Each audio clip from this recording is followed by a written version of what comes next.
Hi everybody. This is Celeste. I'm a Nationally Certified Interventionist. I'm a family coach and I'm also a recovery coach. And the one question that I hear so often from family members of somebody in active addiction is, "Oh my God, why can't they just stop? Like, just stop. Stop already. Just stop."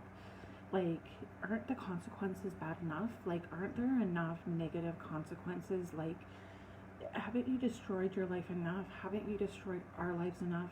Why can't you just stop, for the love of God?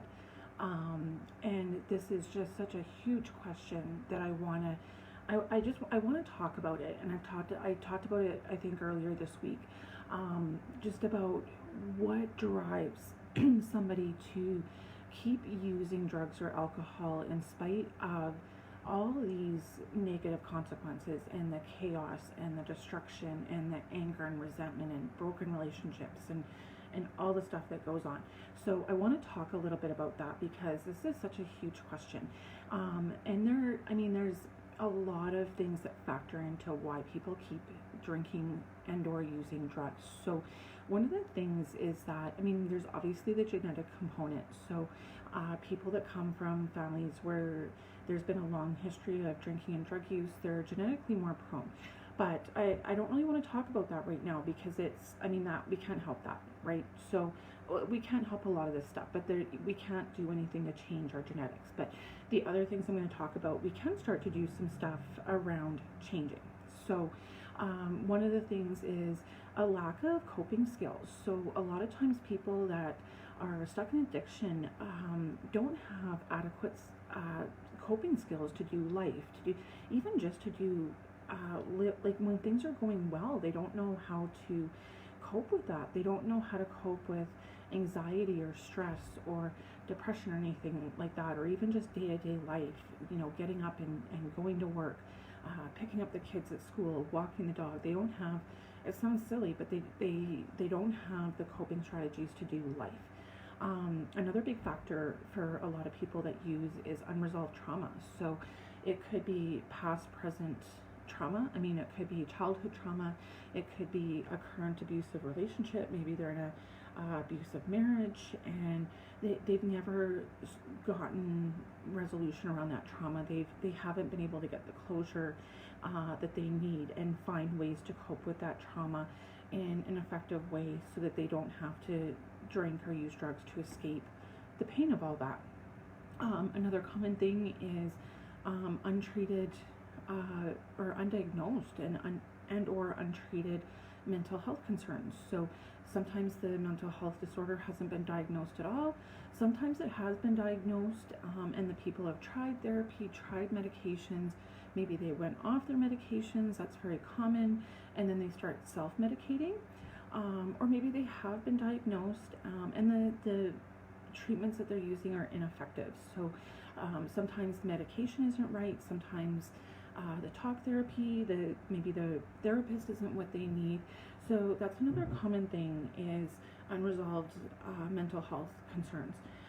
Another thing, and this leads a little bit into the genetic aspect of it. So a lot of times when we have that genetic predisposition, we're living with those family members that are in active addiction.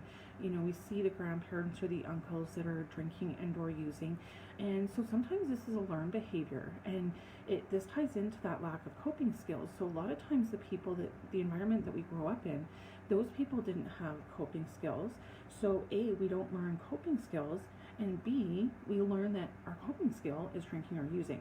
So a lot of this is very tied in to it's all tied in. They're all interconnected, and they all work together to lead to this pattern of addiction. So it's really, really big. It's really just a huge concern. Another thing can be environment.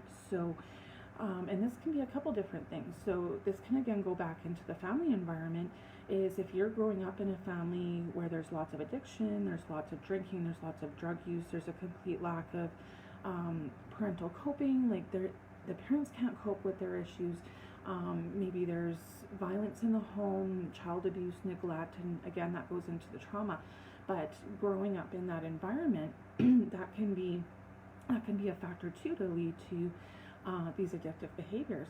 But it might also be something outside the home. Say if you live in an environment where there's ongoing war, or even in right now with COVID, there's a huge spike in mental health concerns and drug use and alcohol use. So, we're living in a very uncertain environment right now. So sometimes things like that can absolutely have an impact. So, when you're asking yourself why, these are some of the reasons, maybe not all the reasons. It might not even be all these. It can be a couple of these. Maybe there wasn't past trauma, but there's mental health concerns, lack of coping.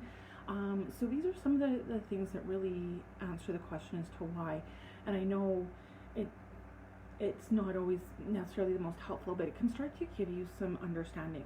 So if you want to start working on how to help this person get well, and start to learn strategies on improving your situation, and having to, being in a situation where you're letting somebody in active addiction, I encourage you to go to the link in the caption for this video and apply for my family coaching program, and you'll start to learn strategies on building goals. So we'll start to set goals very early in the program, and you'll start to learn strategies on how to help your loved one who's struggling in active addiction. So you'll start to learn boundary setting, effective communication, rebuilding relationships.